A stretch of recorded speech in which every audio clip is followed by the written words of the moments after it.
भारत माता की, भारत माता की।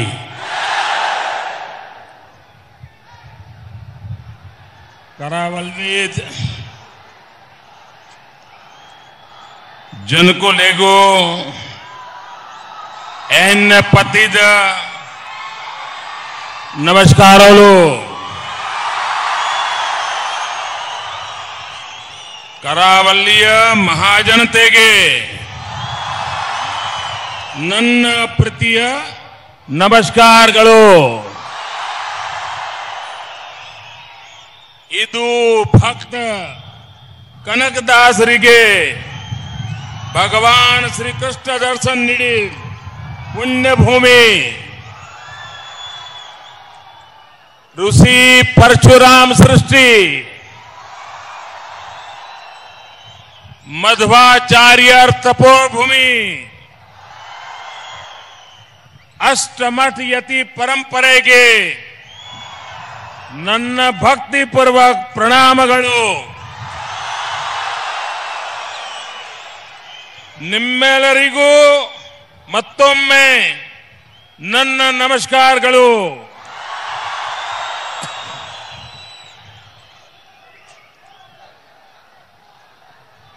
मंच पर विराजमान भारतीय जनता पार्टी के सभी वरिष्ठ नेतागण और विशाल संख्या में आए हुए कर्नाटक के मेरे प्यारे भाई और बहनों,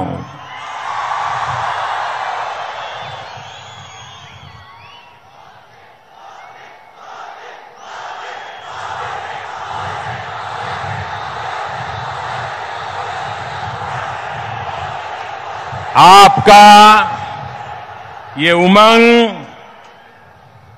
आपका ये उत्साह इस बात का सबूत है कि इस बार कर्नाटक की जनता ने कांग्रेस को सजा देने का निर्णय कर लिया है.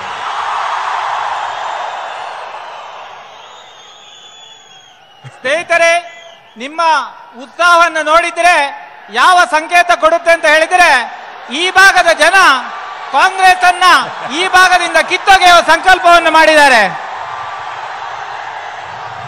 अच्छा, आपको 72 नहीं चाहिए. शाबाश.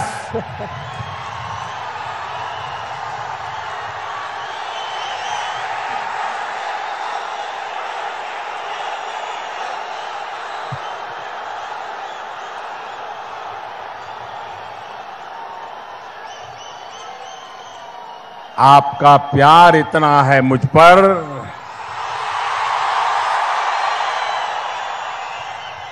कि भाषा हमारे बीच कोई रुकावट नहीं बन सकती है. आपके इस प्यार के लिए मैं सर झुकाकर आपको नमन करता हूं.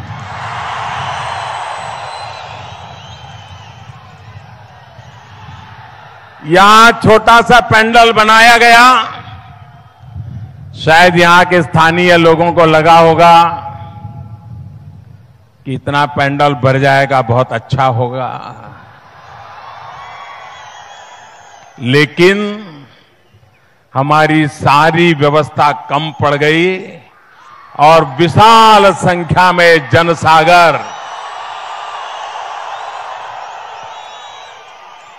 मेरे प्यारे भाइयों बहनों, आप इस ताप में तपस्या कर रहे हैं. आपकी इस तपस्या को हम बेकार नहीं जाने देंगे.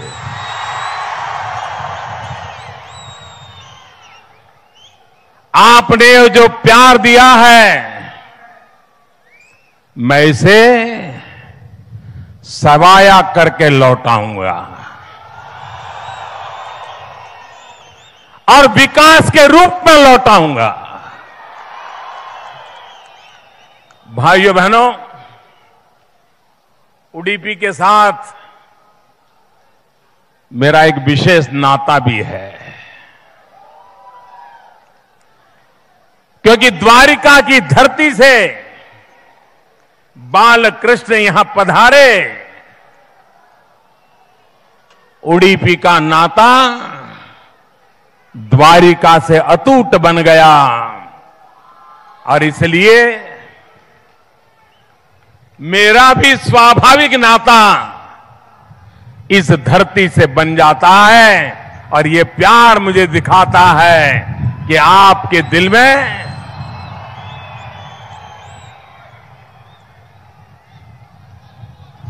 भाई बहनों, भक्त कनकदास को वासुदेव का दर्शन हो या फिर मध्वाचार्य यति के बाल कृष्ण से मुलाकात हो, उडुपी पर भगवान श्री कृष्ण की हमेशा छत्र छाया रही है।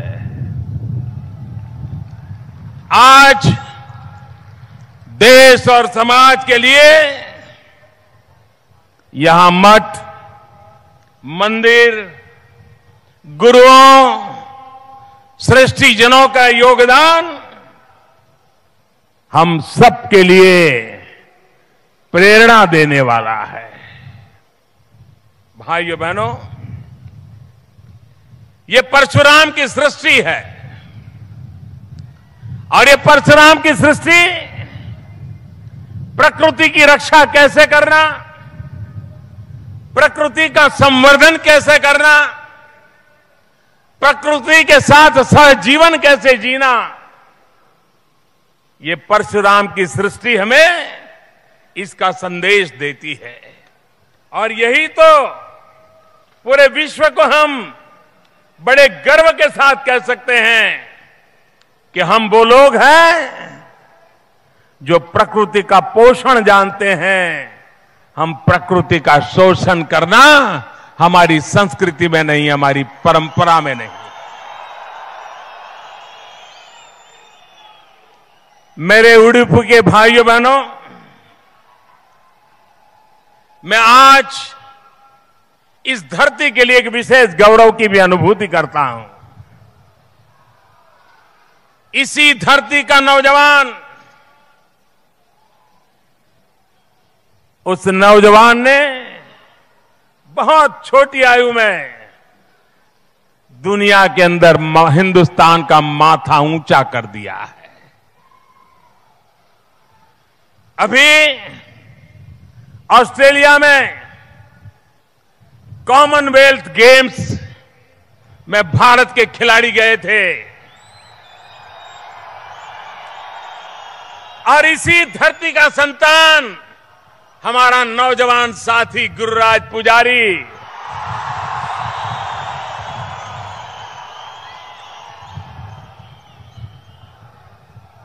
ये कृष्ण की धरती से गुरुराज गया, वेट लिफ्टिंग में हिंदुस्तान को मेडल दिला करके आ गया।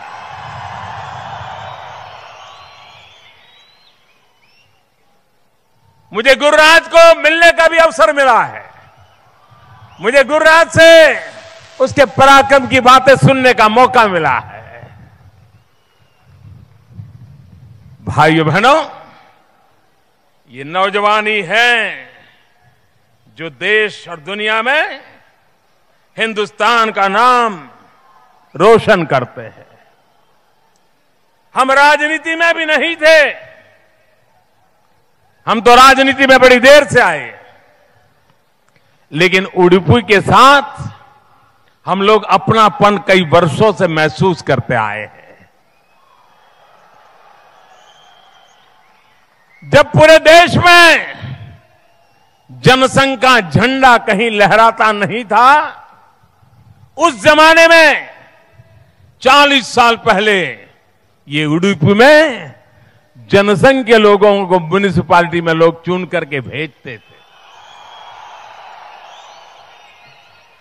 और अनेक वर्षों तक उडुपी की जनता ने जनसंघ को यहां विजयी बनाया। और जब हिंदुस्तान में नगर पालिकाओं के बीच में स्पर्धा होती थी तो अनेक मानकों में उडुपी, जनसंघ शासित उडुपी देश में नंबर 1 पर आता रहता था। और इसलिए चाहे स्वच्छता की बात हो, सामान्य मानवीय की सुखाकारी की बात हो, उडुपी और जनसंघ भाजपा का नाता एक सफलता के इतिहास से जुड़ा हुआ है। और इसलिए मैं आज जनसंघ से जमाने से भाजपा तक के उन लक्षावधि कार्यकर्ताओं को भी नमन करता हूं कि जिन्होंने इस महान परंपरा को आगे बढ़ाया है। भाइयों बहनों, ये उडुपी दक्षिण कन्नड़ का ये इलाका लैंड ऑफ टेम्पल के रूप में जाना जाता है। ये लैंड ऑफ टेम्पल तो है ही, लेकिन देश को इस बात का भी पता होना चाहिए कि ये धरती भारत के लिए लैंड ऑफ बैंकिंग भी है। वर्षों पूर्व इसी धरती से बैंकिंग के क्षेत्र में देश को नई दिशा मिली, देश को नई ताकत मिली। भाइयों बहनों, यही धरती जहां से श्रीमान सुब्बाराव पाई, श्रीमान टीएमए पाई, श्रीमान हाजी साहेब, श्रीमान एबी शेट्टी, आज भी हिंदुस्तान में जब बैंकिंग क्षेत्र की बात आती है तो गर्व के साथ इस धरती का नाम, इन महानुभावों का नाम देश याद करता है। और जिस धरती ने देश को बैंकिंग के क्षेत्र का महात्म्य बताया, सामर्थ्य दिया, आजादी के बाद भी गरीबों के नाम पर बैंकों के राष्ट्रीयकरण किए गए, सत्ता हथियाने के लिए खेल खेले गए, लेकिन आजादी के बाद भी गरीब को बैंक के दरवाजे तक जाने का कभी अवसर नहीं आया। गरीब सोच भी नहीं सकता था कि बैंक के दरवाजे तक वो जा सकता है। आप लोगों ने हमें दिल्ली में भारत सरकार में बिठाया, देश की सरकार का नेतृत्व करने का सौभाग्य दिया, और जिस उडुपी ने देश को बैंकिंग दिया था, हमने देश के गरीब को वो बैंकिंग व्यवस्था से जोड़ने का सपना लिया और उसे जोड़ के दिया। 31 करोड़ से ज्यादा, 40% जनसंख्या, आजादी के इतने सालों के बाद भी अर्थव्यवस्था की मुख्य धारा से बाहर थी, बैंकिंग व्यवस्था से बाहर थी। हमने उन्हें बैंकिंग व्यवस्था से जोड़ा, जनधन योजना के तहत बैंक में के खाते खोले, और हमने गरीब को कहा था कि 0 बैलेंस से बैंक अकाउंट खोला जाएगा, ये बैंक आपकी है, आप चिंता मत कीजिए, आइए। और मेरे देश के गरीबों की अमीरी देखिए, मेरे देश के गरीबों की अमीरी देखिए। हमने तो कहा था 0 बैलेंस से अकाउंट खोलेंगे, लेकिन मेरे देश के गरीबों ने 80,000 करोड़ रुपया बैंक में जमा करके अपना सेविंग का क्षेत्र खोल दिया। आप कल्पना कर सकते हैं, इन गरीबों को 40-50 साल पहले अवसर मिला होता तो आज वो आर्थिक जीवन के अंदर कहां पहुंचे होते, अर्थव्यवस्था में कहां पहुंचे होते, देश की अर्थव्यवस्था को कितनी ताकत मिली होती। लेकिन मुट्ठी भर लोगों के लिए देश चलाने की आदत वाली कांग्रेस उसको कभी गरीबों को ताकतवर बनाने का विचार नहीं आया। उनको गरीबों को गरीब रख करके अपनी राजनीतिक रोटी सेकने का ही हमेशा इरादा रहा और उसी का परिणाम आया कि देश के कल्याण में काम नहीं आया। प्यारे भाइयों बहनों, बैंक के पैसे देश के नौजवान के काम आना चाहिए कि नहीं आना चाहिए? देश के नौजवान को अगर अपने सपने साकार करने हैं तो बैंक में जो पैसा है वो उसके काम आना चाहिए कि नहीं आना चाहिए? लेकिन पहले ऐसी सरकारें थी जो उनके चहेते लोगों को चाहे इतना लूटा देते थे, रुपया बैंकों से जो लूटना है लूटने देते थे, लेकिन देश के नौजवान को अपने पैरों पर खड़ा होना हो, छोटा मोटा व्यवसाय शुरू करना हो, अपना कारोबार करना चाहता हो, खेती में कोई नई मशीन लाना चाहता हो, कोई छोटा सा उद्योग शुरू करना चाहता था, तो देश के दरवाजे, बैंकों के दरवाजे हमारे ऐसे नौजवानों के लिए ताले लगे हुए थे, बंद थे। उसे पूछा जाता था, भाई बैंक से लोन लेने आए हो, कुछ गिरवी रखने के लिए तुम्हारे पास है क्या? जमीन है, मकान है, संपत्ति है, गारंटी है? अरे उसके पास होता तो वो तुम्हारे दरवाजे पर दस्तक क्यों देता? अरे उसके पास नहीं है, उसके पास तो जज्बा है, उसके पास संकल्प है, उसको तो कुछ कर गुजरने का इरादा है, वो अवसर चाहता है, अवसर चाहता है, और कोई उसका हाथ पकड़ ले वो खुद चलने को तैयार है। भाइयों बहनों, कांग्रेस के शासनकाल में 5-5, 6-6 दशक तक बैंक का पैसा देश के नौजवानों के काम नहीं आया।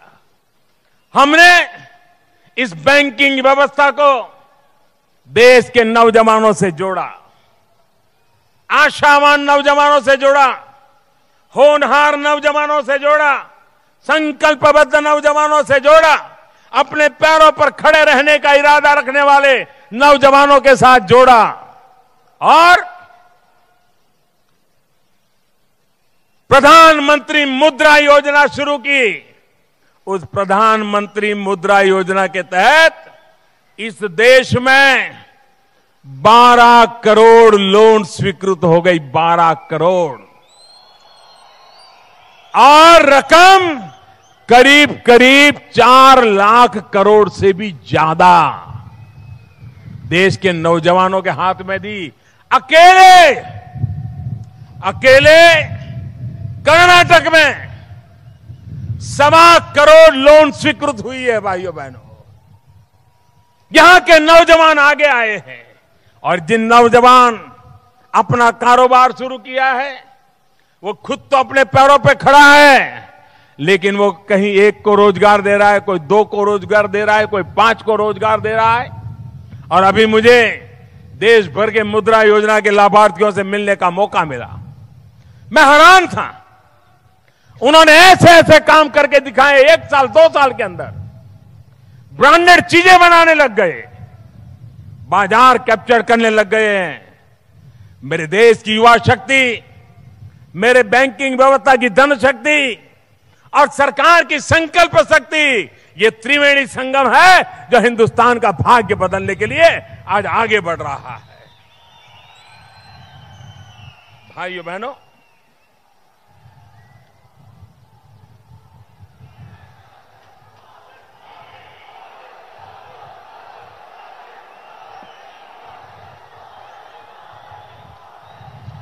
मैं आज जरा कर्नाटक की सरकार से पूछना चाहता हूं, मैं कांग्रेस के नेताओं से पूछना चाहता हूं,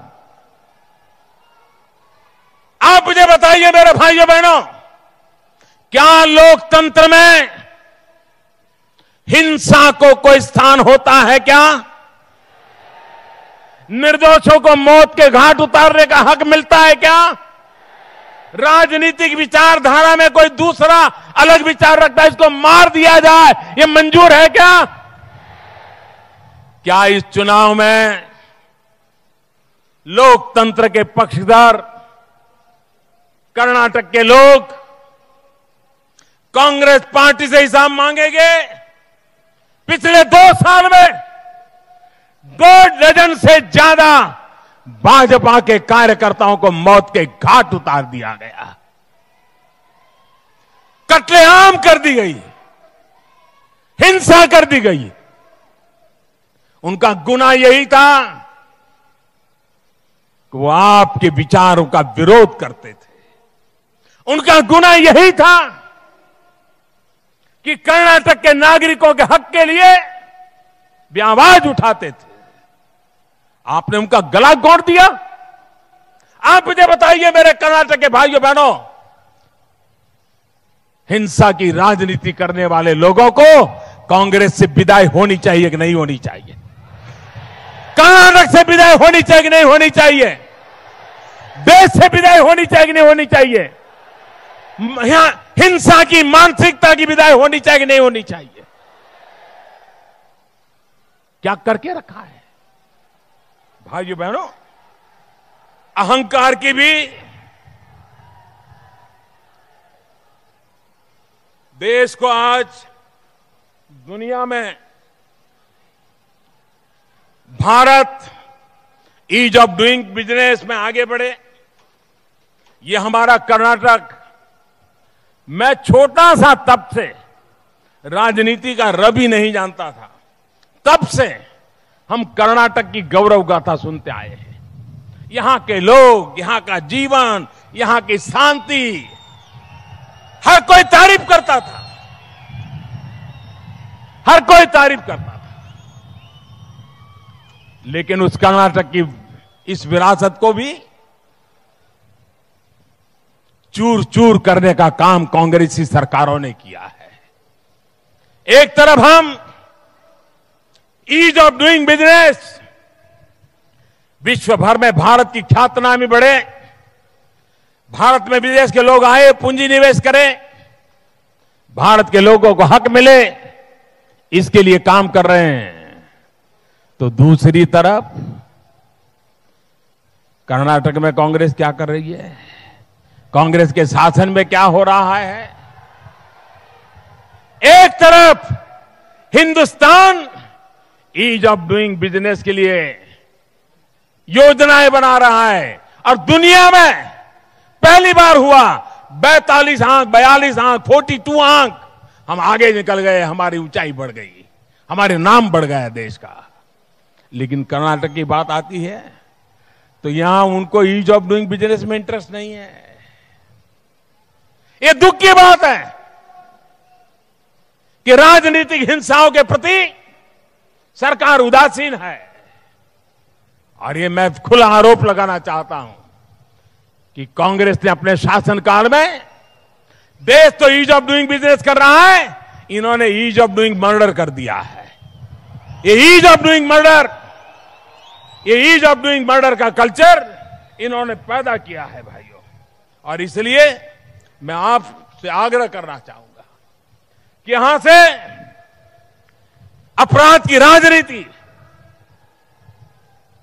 अपराधियों के आधार पर राजनीति, अपराधियों की सरकारों में बोलबाला, ये अगर हम खत्म नहीं करेंगे तो कर्नाटक के नौजवानों का भविष्य उज्जवल नहीं है। और इसलिए कर्नाटक के उज्जवल भविष्य के लिए ये जो नई बीमारी कांग्रेस लेके आई है, उस बीमारी से मुक्ति पाना बहुत जरूरी है। और इससे इस चुनाव में हमें अवसर मिल रहा है। 12 मई को कमल के निशान पर बटन दबा करके हम इस भाग्य को बदलने का फैसला आपके हाथ में है। और मुझे विश्वास है भाइयों बहनों,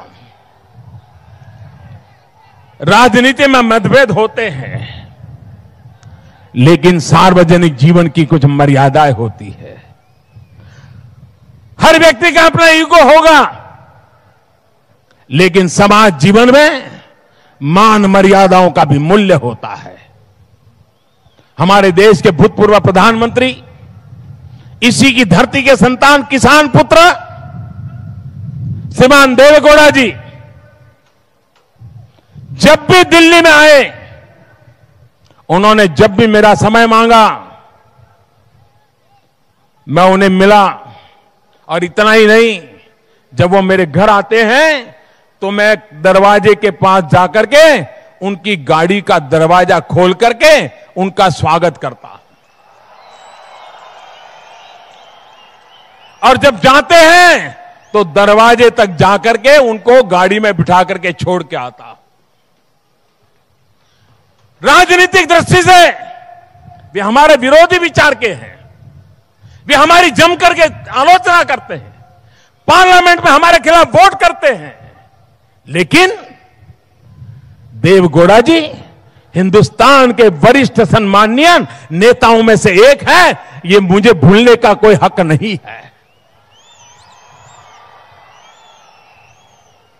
लेकिन मैंने सुना कांग्रेस के अध्यक्ष चुनावी सभाओं में आज से 15-20 दिन पहले जिस प्रकार से आदरणीय देवेगौड़ा जी का उल्लेख कर रहे थे, क्या ये आपके संस्कार है? क्या ये अहंकार? अरे अभी तो आपकी जिंदगी की शुरुआत हो रही है। अरे देवेगौड़ा जी तो इस देश के वरिष्ठ नेताओं में से एक है। आप उनको अपमानित करते हो।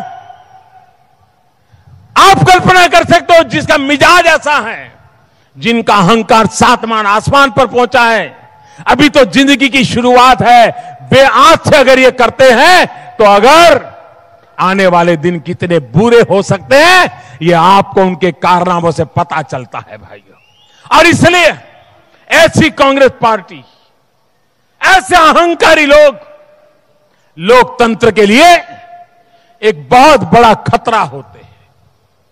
और इसलिए मैं कर्नाटक की जनता से आग्रह करता हूं, यह कर्नाटक की जनता का जिम्मा है महात्मा गांधी का सपना पूरा करने का। महात्मा गांधी का आखिरी सपना था, उनके जीवन की इच्छा थी कि कांग्रेस को बिखेर दो।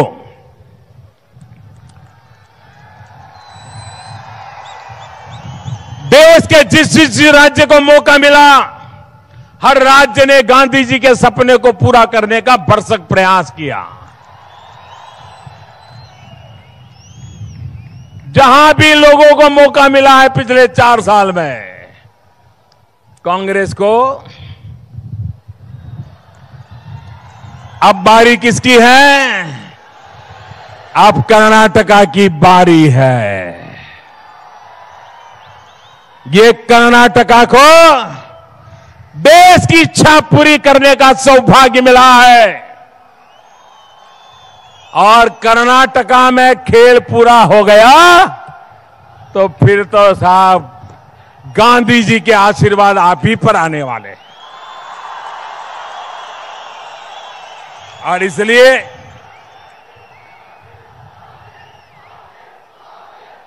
भाइयों बहनों,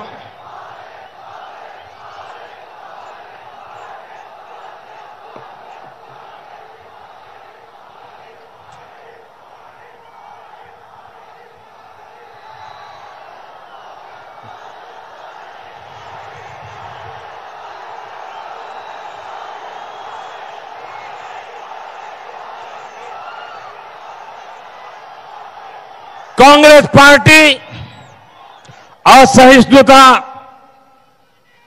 हिंसा, अत्याचार,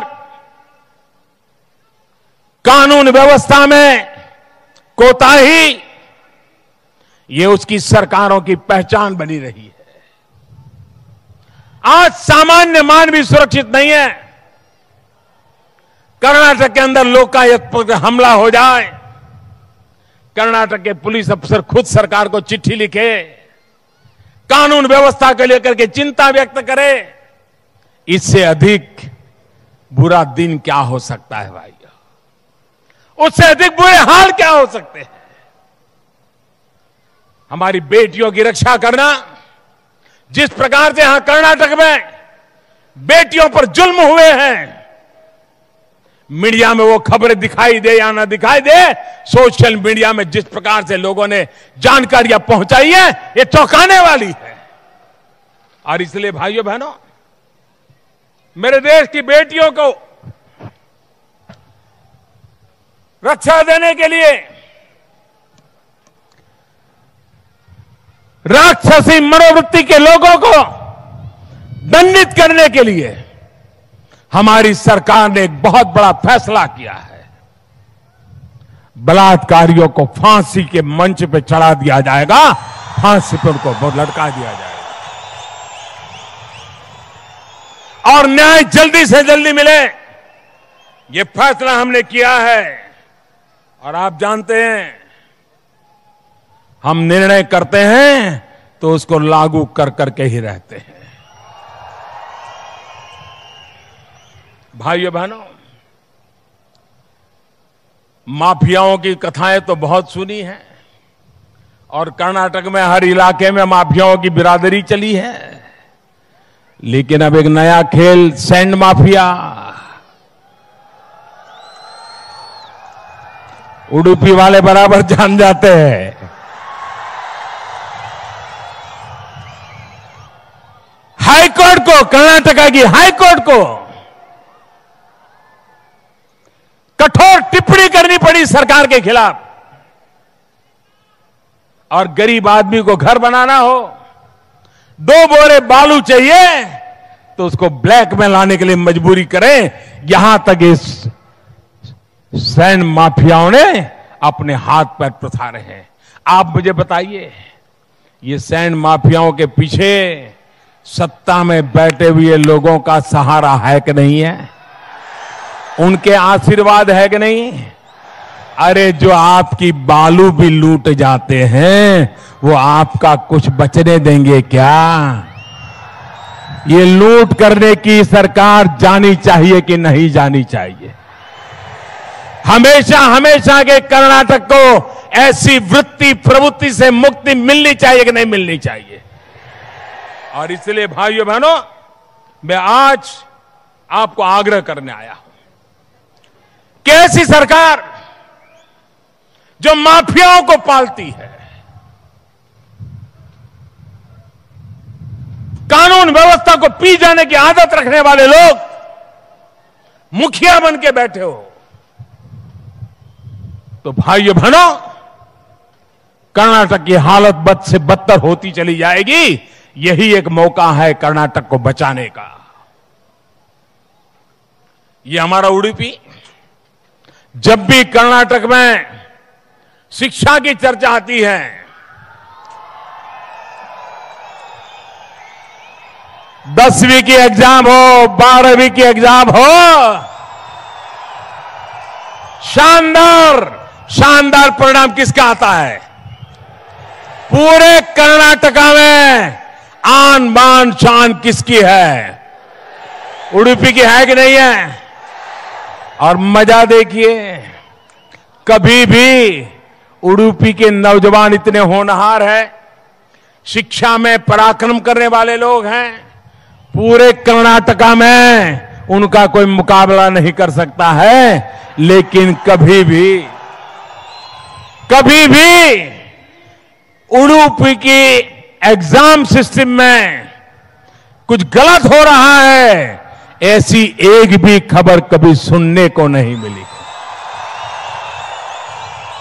गर्व होता है आज के कालखंड में ये उडुपी जैसी पवित्र जगह से हमारे नौजवान इस प्रकार का जीवन जीते हैं, तो देश का हौसला बुलंद हो जाता है। दोस्त, गर्व होता है। मैं उन माताओं पिता को, उन शिक्षकों को, स्कूलों को, उडुपी के नौजवानों को आदरपूर्वक धन्यवाद देता हूं, अभिनंदन करता हूं। भाइयों बहनों, लेकिन इतनी पढ़ाई, इतने होनहार परिणाम, लेकिन जैसे ही 20-22 साल की उम्र हो जाए, बूढ़े मां बाप को यहां से छोड़ करके कहीं बेंगलुरु जाना पड़ता है, कहीं कर्नाटक के बाहर जाना पड़ता है, रोजी रोटी कमाने के लिए कहीं और जाना पड़ता है। क्या उडुपी के आसपास विकास करके यहां के लोगों को रोजगार यहां नहीं दिया जा सकता? क्या यहां के समुद्र तट की शक्ति ब्लू रिवॉल्यूशन के द्वारा यहां के लोगों के जीवन में रोजगार नहीं दिया जा सकता है?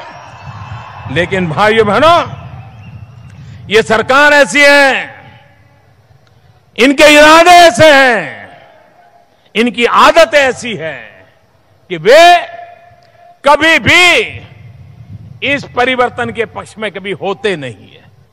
उनकी तो आदत है अटकाना, लटकाना, भटकाना, चीजों को रोक रखना। विकास के अंदर कोई भी चीज आगे न बढ़े। 5 साल में भारत सरकार ने कदूर, चिकमंगलूर, सकलेशपुर रेल लाइन का प्रोजेक्ट 20 साल हो गए, लेकिन 90 किलोमीटर की रेल लाइन 16 साल के बाद कदूर से चिकमंगलूर तक आधा काम पूरा कर पाई। आप मुझे बताइए,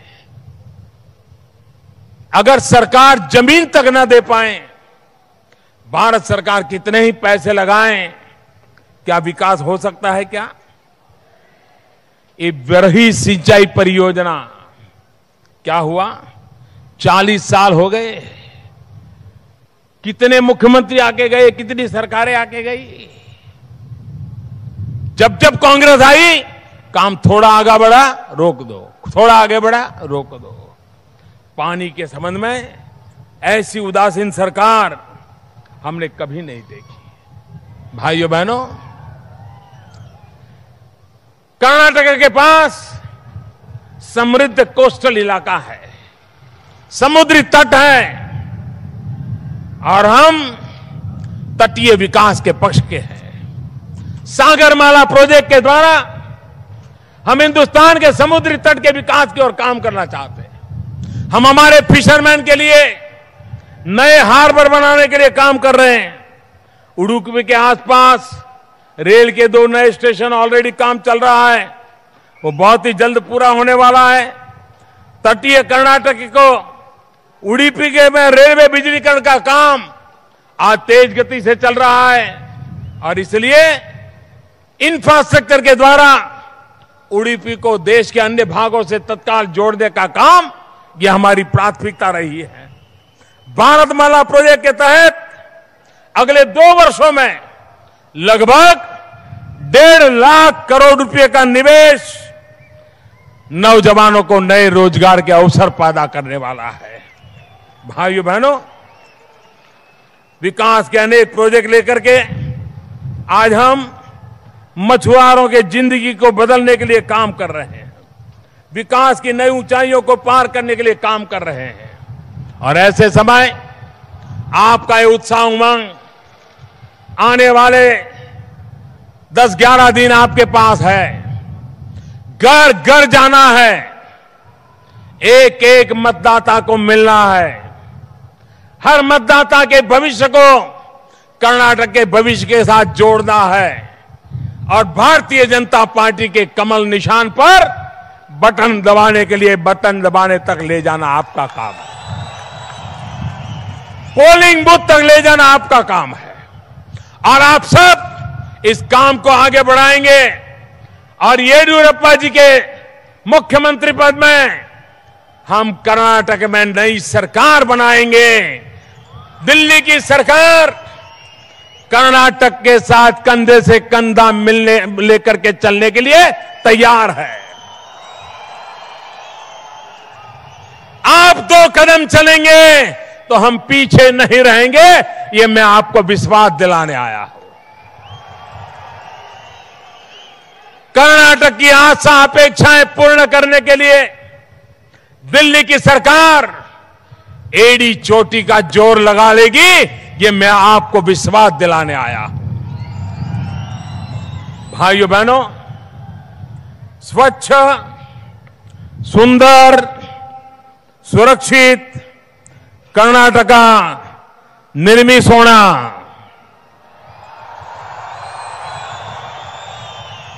ಬನ್ನಿ ಎಲ್ಲರೂ ಕೈ ಜೋಡಿಸಿ ಸರ್ಕಾರ ಬದಲಿಸಿ ಬಿಜೆಪಿ ಗೆಲ್ಲಿಸಿ ಸರ್ಕಾರ ಬದಲಿಸಿ ಸರ್ಕಾರ ಬದಲಿಸಿ ಸರ್ಕಾರ ಬದಲಿಸಿ ಸರ್ಕಾರ ಬದಲಿಸಿ ಎಲ್ಲರಿಗೂ ನಮಸ್ಕಾರಗಳು.